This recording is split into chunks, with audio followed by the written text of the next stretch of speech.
Selamat pagi Bapak Ibu Saudara-saudari Sedama yang hadir secara langsung di Wihara Ratanagraha Jakarta maupun yang bergabung di kanal YouTube. Namo Buddhaya. Soti Hutu, salam sejahtera buat Anda beserta keluarga. Semoga Anda beserta keluarga dalam berkah Sangti Ratana. Bapak Ibu, kita kembali bersama untuk berlatih berbuat baik. Pada saatnya berlatih berbuat baik seperti ini akan menjadikan kita akan lebih baik, dan apabila sekarang kita sudah lebih baik daripada kemarin, diharapkan berikutnya akan lebih baik dan sempurna dalam kebajikan. Itulah komitmen kita bersama dalam menjalani kehidupan dan menyisihkan waktu kita gunakan untuk berbuat baik dengan belajar Dhamma bersama seperti pagi hari ini. Ibu Bapak, pada kesempatan ini saya mengajak Anda sekalian belajar Dhamma dengan batasan tema. Bisa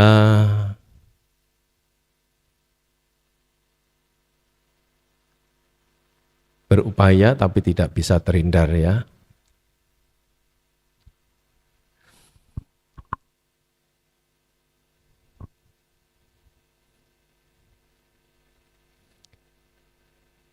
Itu sebenarnya adalah ajaan untuk memahami kehidupan yang kita jalani bersama.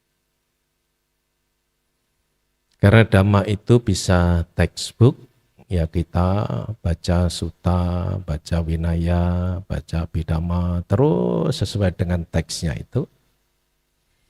Tapi Dhamma itu juga bisa kita tarik implementasi dalam kehidupan sehari-hari. Semua itu tergantung pilihan masing-masing. Bisa juga dua-duanya Bante bisa, kalau toh itu pilihan kita. Ya, berusaha menghindar tapi tak terhindarkan. Ajaan pemahaman tentang kehidupan yang kita jalani ini. Karena pemahaman, pengertian, pandangan itu sebenarnya adalah akan mengaruhi cara berpikir atau pola pikir kita. Sejauh mana orang itu mempunyai pemahaman tentang hidup dan kehidupan ini, atau pandangan tentang hidup dan kehidupan ini, pandangan orang tersebut akan mengaruhi pola pikir atau cara berpikirnya. Dan kita ingat, pikiran adalah pemimpin, pikiran adalah pelopor, pemimpin adalah penentu dari perbuatan maupun ucapan kita. Nah, mengacu dari situ Ibu Bapak, pemahaman, pengertian, pandangan tentang hidup dan kehidupan yang kita jalani sungguh sangat penting. Karena itu akan mengaruhi cara berpikir. Pikiran akan menentukan ucapan, perbuatan, tindakan.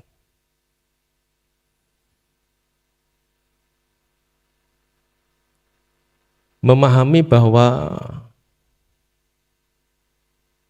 bisa berupaya tapi tidak bisa terhindar.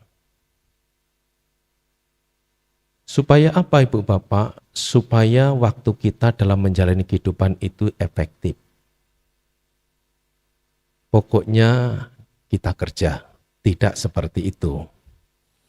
Bekerja, berusaha itu penting. Tapi jangan pokoknya kita kerja, pokoknya kita usaha.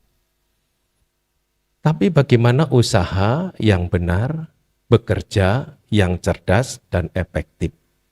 Itu yang mesti kita miliki dalam menjalani kehidupan ini. Itu diawali dari sejauh mana pandangan kita tentang hidup dan kehidupan itu. Maka walaupun berupaya menghindar, tapi tak terhindari itu agar kita tidak,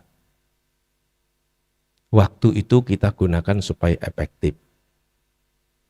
Seringkali saya sampaikan kerjakan yang bisa dikerjakan dan mampu untuk dikerjakan. Jadi kita harus selektif mana yang bisa kita kerjakan dan yang mampu untuk dikerjakan.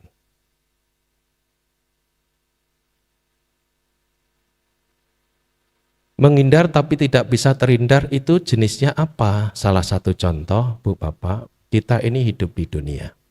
Ya Bante, kita ini hidup di dunia. Saya sekedar untuk mengingatkan diri saya dan mengajak Ibu Bapak menyadari akan keberadaan kita ini di dunia. Di dunia tidak bisa terhindar yang namanya atalokadama. Tahu toh atalokadama, Bu? Ada hadiahnya enggak Bante kalau tahu? Ada sih kalau mau hadiah. Hadiahnya apa? 1 jam duduk meditasi itu sih. Temannya sudah pada pulang, nanti duduk meditasi 1 jam. Ya atalokadama ya 4 pasang 8 kondisi di dunia. Di antaranya adalah dipuji dan dicela. Untung dan rugi, terkenal dan tersisih, suka dan duka. Atalokadama. Kita di dunia tidak lepas dari kondisi itu. Pemahaman akan hidup dan kehidupan adalah memahami di mana kita berada. Supaya apa? Kita bisa mengerjakan yang bisa kita kerjakan. Jangan yang penting kita kerja. Pokoknya kita kerja. Bisa enggak itu dikerjakan? Apa Bante? Supaya tidak dimaki orang, supaya tidak dibenci orang hidup di dunia ini. Bisa Bu? Bu, tanya loh, ini enggak boleh dicuekin loh. Bisa enggak kita hidup di dunia ini supaya terhindar agar tidak dibenci orang? Benar enggak bisa? Bagus, itu harus kita mengerti bersama. Kalau tidak bisa itu hilang dari keberadaan kita hidup di dunia, ya jangan diupayakan mati-matian. Itu nggak bisa dikerjakan. Boleh menghindar, boleh berupaya, tapi tidak bisa terhindar dari itu.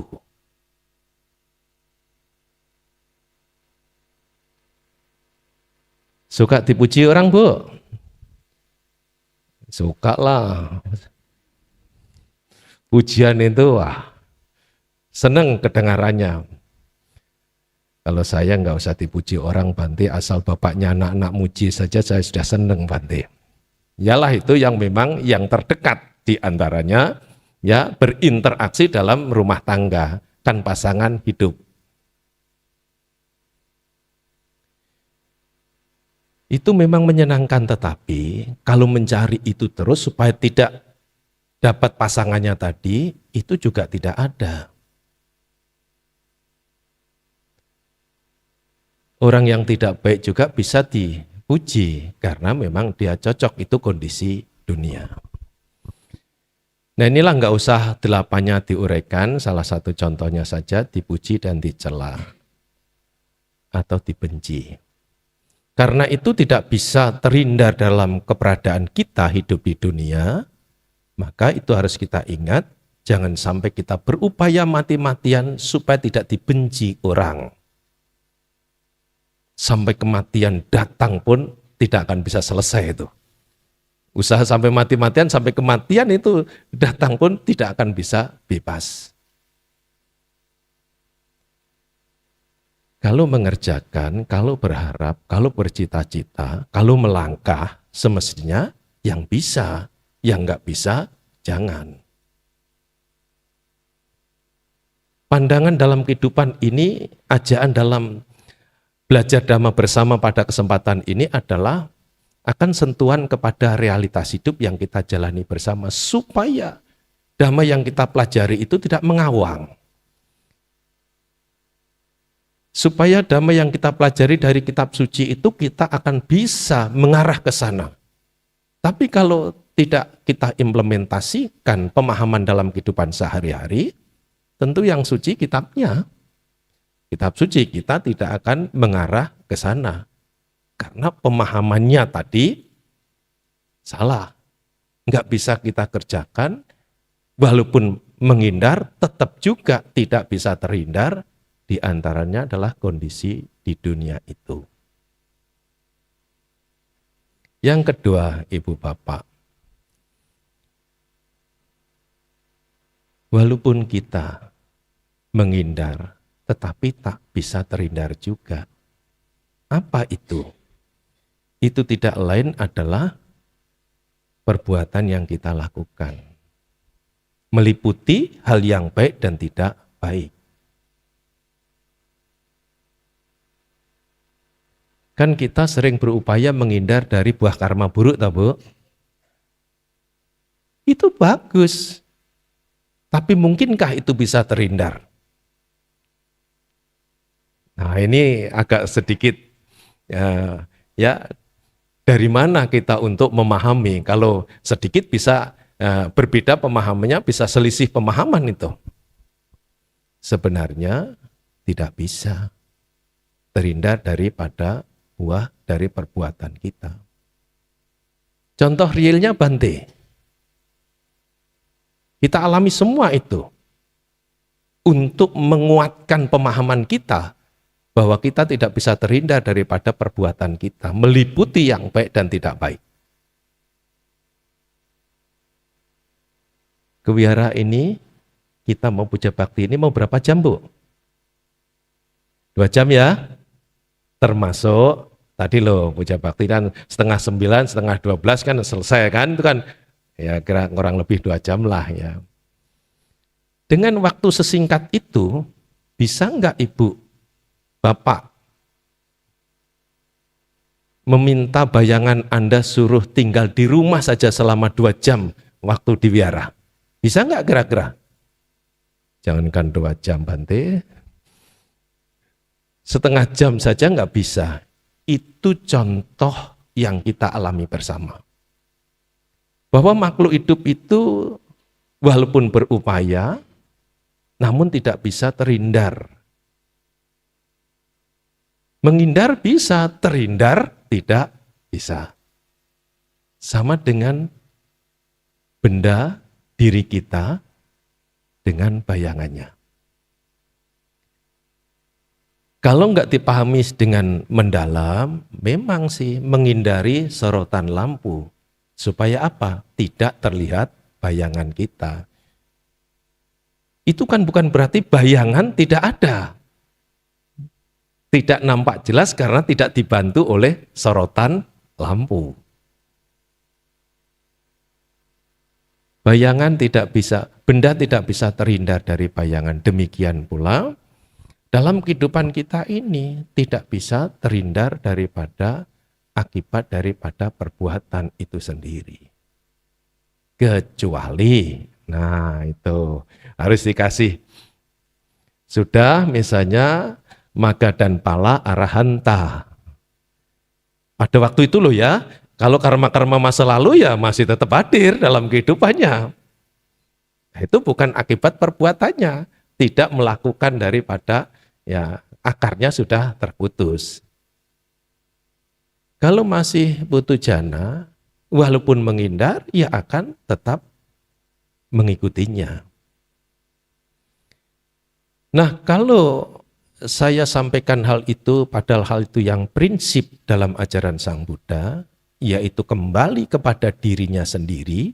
Kita itu mau baik atau tidak baik, tergantung pada diri kita sendiri. Itu prinsip, itu pedoman dalam ajaran Sang Buddha.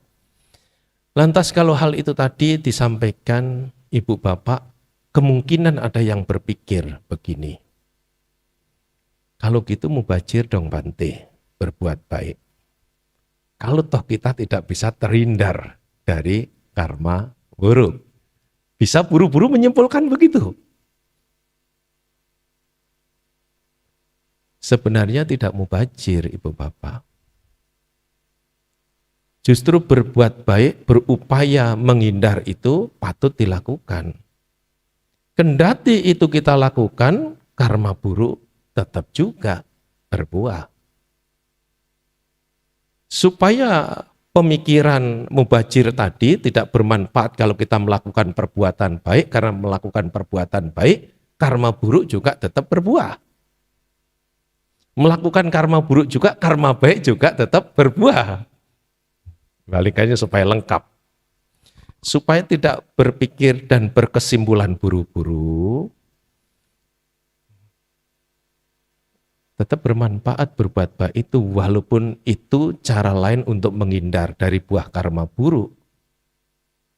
Ketika kita mempunyai timbunan kebajikan yang cukup, Ibu Bapak, apabila buah karma buruk itu saatnya masak, nah karma baik itu bukan untuk menghindari, karma baik itu akan untuk menetralisir supaya tidak akan terasa pahit daripada buah karma buruk.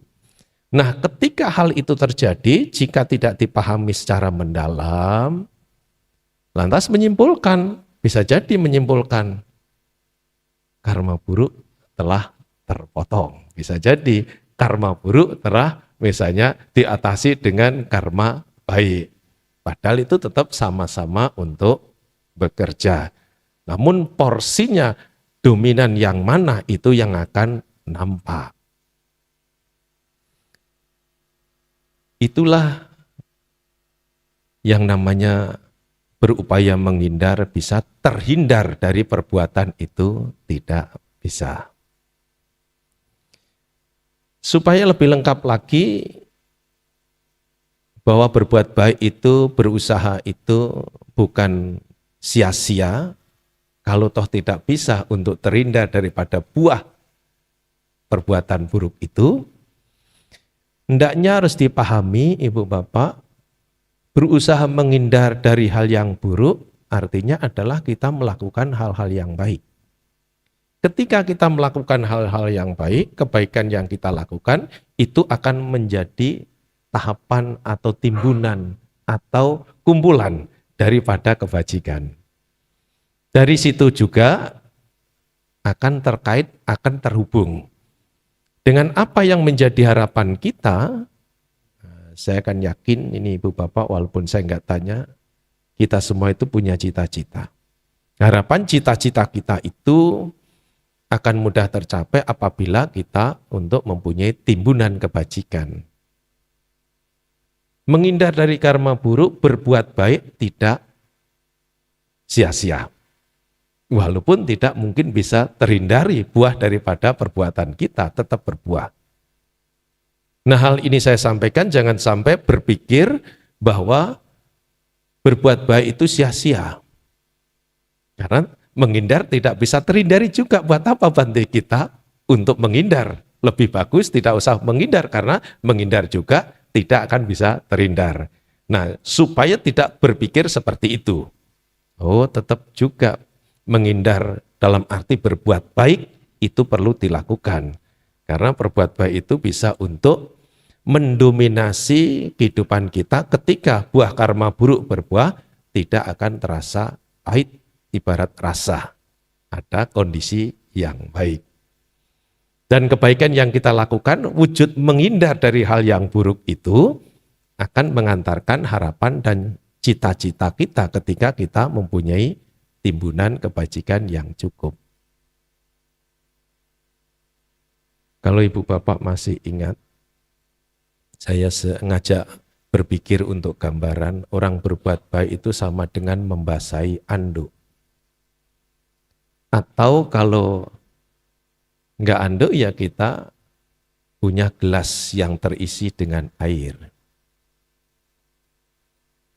Gelas yang penuh dengan air itu artinya kehidupan yang digunakan untuk berbuat baik. Hidupnya penuh dengan kebajikan. Belum dituang gelas yang terisi itu, kesenggol sedikit saja, gelas yang isi airnya itu, ada airnya itu, bisa tumpah. Demikian pula ilustrasi atau gambaran orang yang mempunyai timbunan kebajikan, semudah itu dia untuk mencapai harapannya. Lain dengan misalnya kalau gelas itu diisi air sedikit sekali. Jangankan kegoyang, ditumpah saja kalau enggak tumpahnya itu sungguh-sungguh enggak akan bisa tumpah. Apalagi kalau gelasnya itu kosong. Nah, menghindar dari hal yang buruk artinya berbuat baik, itu tidak sia-sia walaupun tidak bisa terhindar daripada konsekuensi akan keberadaan kita. Seperti bayangan walaupun kita menghindar dari sorotan lampu supaya bayangan kita tidak nampak, bayangan itu tetap akan ada dengan benda tersebut. Nah, ini yang perlu kita untuk pahami bersama supaya kehidupan kita menggunakan hidup kita, waktu kita itu efektif, kerjakan yang bisa untuk dikerjakan. Jangan mengerjakan yang memang tidak bisa untuk dikerjakan. Mengingat Ibu Bapak, tugas utama kita itu adalah menjaga diri kita. Itu tugas utama. Mengembangkan potensi diri kita, itu tugas utama. Tugas yang lain-lainnya itu tugas yang sekian. Dan tugas itu tidak bisa untuk diwakilkan atau dibantu orang lain.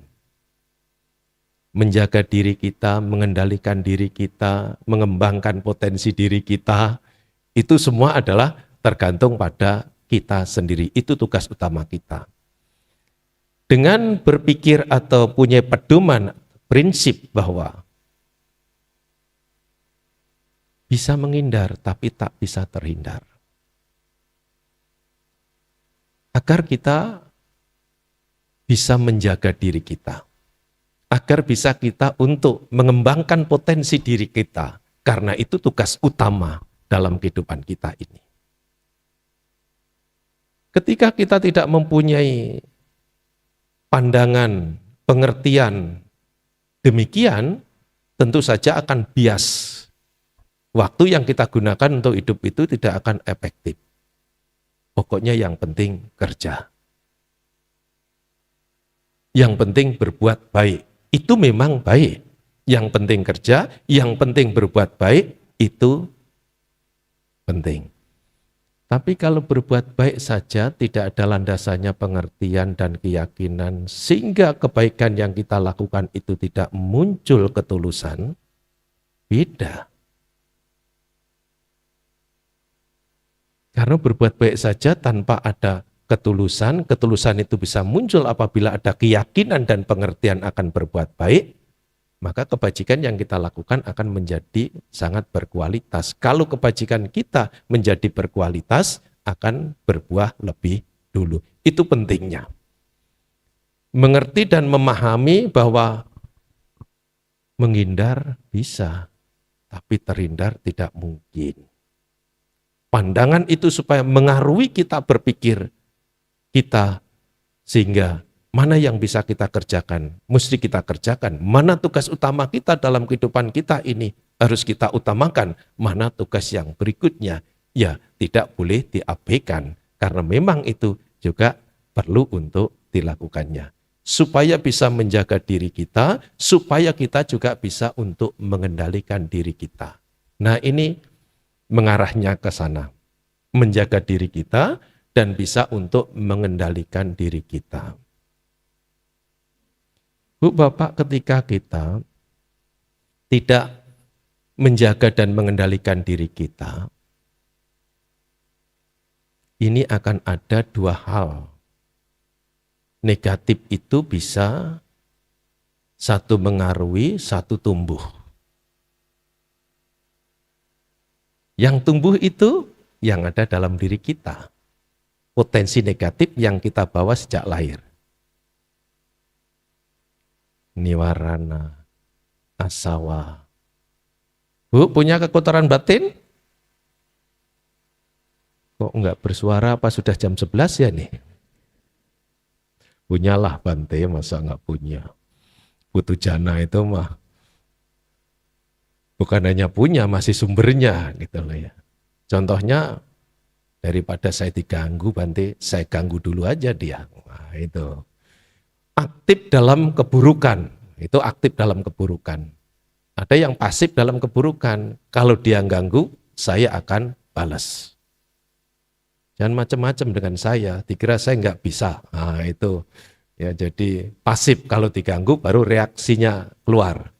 Tapi kan Putu Jana itu bukan hanya pasif, bisa aktif. Daripada diganggu, Bante, saya ganggu aja dulu. Gitu. Usilin dulu. Nah itu. Jadi kekotoran batin. Nah kalau kita tidak menjaga diri kita, nggak mengendalikan diri kita, potensi negatif yang ada dalam diri kita itu akan muncul kapan saja. Kekotoran batin itu akan muncul kapan saja. Nah kalau kita istilahkan ini lebih dahsyat daripada orang yang mengatakan awas lo ada setan itu ganggu, awas lo ada marah itu menggoda. Ya justru marah aslinya itu kekotoran batin kita. Lebih dahsyat. Nah ini kalau enggak kita pahami kan bisa kita diganggu berulang kali kita tidak mengetahui yang ganggu. Padahal yang mengganggu adalah sumbernya dari diri kita sendiri. Potensi negatif yang ada dalam diri kita yang akan tumbuh berkembang. Maka menjaga diri, mengembangkan potensi diri, nah kita mesti mengetahui 5 hal ini untuk menjaga diri kita. Yaitu sangwara. Ada sila sangwara, ada nyana sangwara, ada sati sangwara, ada wirya sangwara. Ya, jadi ini nanti tinggal pilih. Ya, ada pilihan-pilihan yang harus kita pilih, kita latih. Tapi itu kan hanya cara-cara untuk apa? Untuk mencegah dari sifat buruk yang ada dalam diri kita. Supaya tidak tumbuh berkembang. Untuk menyetop pengaruh negatif yang di luar diri kita. Kalau nggak ada pengendalian sebagai wujud kecintaan pada diri kita untuk menjaga dan melindungi diri kita, itu tugas utama. Pandangan pengertian itu kalau nggak kita miliki, bagaimana kita untuk memulai? Mau tetapi tidak bisa untuk memulai. Mau Bante menjaga diri kita, mengendalikan diri kita. Tapi bagaimana caranya untuk menjaga dan mengendalikan diri kita? Kalau nggak dijaga ya muncul. Lebih daripada orang mengatakan, awas ada setan. Ini lebih daripada makhluk jahat itu. Kekotoran batin kita. Pengaruhnya lebih dahsyat. Karena bersumber pada diri kita. Nah ketika kita, ada 5 sila, itu sebenarnya kita ketahui, kita latih untuk menjaga diri kita. Bukan 5 sila itu beban sebagai umat Buddha. 5 sila itu adalah kita ketahui, kita latih 5 sila itu untuk menjaga, melindungi diri kita. Dari apa? Dari potensi negatif yang kita bawa sejak lahir ini supaya tidak tumbuh berkembang. Ketika ada pemicunya di luar diri kita, tatkala kita itu berinteraksi di rumah dengan keluarga. Bisa juga loh, keluarga itu menjadi pemantiknya, bisa. Ketika kita bekerja, ketika kita di jalan, kondisi-kondisi itu, pengaruh itu, pemantik itu bisa akan muncul. Nah, kalau kita tidak bisa mempunyai sarana atau pelatihan untuk menjaga diri kita, diawali pandangan tadi, walaupun tidak bisa terhindar, kita tetap harus menghindar ya. Ya, karena itu sarana untuk berbuat baik, wujud menjaga diri kita. Untuk melindungi dan mengendalikan diri kita dengan cara-cara yang diajarkan Sang Buddha. Sila sangwara itu diketahui untuk menjaga diri kita agar sifat negatif dalam diri kita tidak tumbuh berkembang, pengaruh negatif di luar diri kita tidak akan memantik. Dan sampai juga kepada pemahaman nyana sangwara, sati sangwara, nyana sangwara, wirya sangwara, dan kanti sangwara. Ada 5 itu. Kesabaran bisa kita gunakan, semangat bisa kita gunakan, pengetahuan bisa kita gunakan, kesadaran bisa kita gunakan. Untuk apa? Mencegah pengaruh buruk yang dari luar diri kita dan supaya potensi negatif dalam diri kita tidak akan tumbuh berkembang.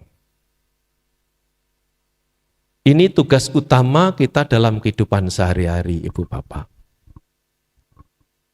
Kalau ini kita pahami, ya kita terhubung dengan ajaan tadi. Oh, walaupun nggak bisa terhindar, kita mesti menghindari, Bante. Ya, karena menghindari daripada perbuatan buruk itu akibatnya nanti akan terhindar juga. Walaupun karma-karma masa lalu yang kita lakukan akan tetap bisa berbuah pada saat sekarang. Nah, sekarang ketika kita mempunyai timbunan kebajikan cukup dengan untuk menjaga, melindungi, dan mengembangkan potensi diri kita dengan mengembangkan 5 latihan itu, moralitas sebagai penjaga diri kita, pengetahuan sebagai penjaga diri kita, perhatian sebagai penjaga diri kita, semangat penjaga diri kita, dan kesabaran sebagai penjaga diri kita. Diharapkan Ibu Bapak, saudara-saudari sedama, dengan pemahaman itu, dengan pelaksanaan itu, kita akan bisa untuk menerima. Menerima apa? Satu, menerima realitas hidup bahwa hidup itu dipuji dan dicela tidak bisa terhindar. Menerima bahwa bayangan kita kemana saja itu akan ikut kita. Walaupun kita menghindar dari lampu, sorotan lampu, tidak akan bisa juga terhindar. Pada tahapan yang terakhir ini adalah ajaan saya, supaya kita bisa untuk menerima. Menerima bukan hanya ketika kita dapat pujian, kata-kata yang menyenangkan, tapi juga sebaliknya. Menerima bukan misalnya kita ketika mendapatkan buah karma buruk, karma baik, karma buruk juga bisa menerima. Nah, inilah tahapan yang sangat penting, sangat krusial yang perlu kita capai atau dapatkan. Nah, itu mesti keadaan batin kita seimbang batin. Keseimbangan itu perlu pondasi timbunan kebajikan, perlu pondasi pemahaman hidup, perlu untuk penjagaan dalam kehidupan ini sarana untuk berbuat baik, akan bisa menumbuhkan keseimbangan dalam kehidupan kita. Sehingga walaupun menghindar tak terhindar, tidak akan masalah dengan masalah itu sendiri. Oh, jadi suatu saat hidup kita, Bante, kalau sudah sampai tahapan itu, jadi kita tidak mengerjakan supaya tidak dibenci orang gitu, tidak lagi, Bante. Ya, karena kita mau menghindar daripada itu juga nggak bisa. Yang harus dikerjakan adalah bagaimana kita tidak membenci orang. Kalau sudah kita bisa tidak membenci orang, Bante, tetap juga kita dibenci. Walaupun tidak membenci orang. Itu yang dimaksud tidak bisa terhindar. Walaupun kita sudah berbuat baik, Bante, apakah juga mendapat karma buruk? Ya, karena perbuatan baik yang kita lakukan sekarang, karma-karma buruk dalam kehidupan yang dulu-dulunya tidak akan bisa terhindar walaupun kita berbuat baik. Jangankan kita, sesempurna seperti ya cerita siswa utama Bante Moggallana, sama juga seperti sama Sang Buddha, sudah sempurna, tetap juga menerima akibat daripada perbuatan buruk di masa lalu. Menghindar tapi tak terhindar dari buah karma buruk itu. Namun ketika pemahaman kita itu tumbuh berkembang, bahwa hidup memang demikian, apa yang semestinya kita lakukan, yaitu menjaga, mengendalikan diri kita, mengembangkan potensi diri kita, itu akan membawa keseimbangan dalam kehidupan kita. Ketika kita mempunyai keseimbangan dalam kehidupan ini, ya pengaruh itu tidak akan mengaruhi kita. Bukan berarti pengaruhnya tidak ada. Pengaruhnya itu tetap mengaruhi dalam keberadaan kita. Namun batin yang sudah dilatih, batin itu tidak akan mengaruhi orang yang terlatih. Bu, kaki terasa pegel belum? Ya sudah Bante. Tapi ada yang belum loh. Kenapa bisa begitu? Nah ini bisa kita hubungkan tuh. Padahal sama-sama loh ya duduknya. Kalau saya nggak pegel lagi, Bante sudah kesemutan 2 kali. Bisa jadi. Kaki sama aslinya, waktunya yang digunakan sama, duduknya juga sama, menghadap ke altar semua. Apa nggak pengaruh sionya, Bante? Ya bolehlah orang mempunyai asumsi seperti itu, nggak dilarang. Tapi yang jelas pengaruh itu tetap mengaruhi semua orang yang duduk seperti kita. Tapi pengaruh itu akan terasa ketika orang belum terlatih duduk seperti sekarang ini. Setuju, Bu? Kalau gitu sering-sering latihan duduk begini loh ya. Sebagai sarana untuk latihan. Ketika latihan itu, ketika pemahaman dalam kehidupan ini kita miliki, ketika penjagaan diri itu kita lakukan, sarana untuk berbuat baik, keseimbangan itu akan kita peroleh. Sama dengan kayak ini, contoh kita duduk ini. Waktu yang kita gunakan duduk bersama. Tapi reaksi kaki ini beda-beda. Ada yang sekarang ini mulai pegel, ada sudah kesemutan 2 kali. Ada yang sudah berdoa semoga cepat selesai ceramahnya. Karena pengaruh daripada kaki ini kan beda-beda, padahal kakinya sama. Sama arti maksud saya adalah sama-sama asli gitu loh ya, sama-sama kakinya ini asli. Tapi kenapa bisa beda? Itu tidak lain adalah ketahanan daripada kaki ini berbeda-beda satu dengan yang lain. Nah demikian pula ketika kita bisa mempunyai pemahaman tentang hidup, bisa menghindar tapi tak akan terhindar.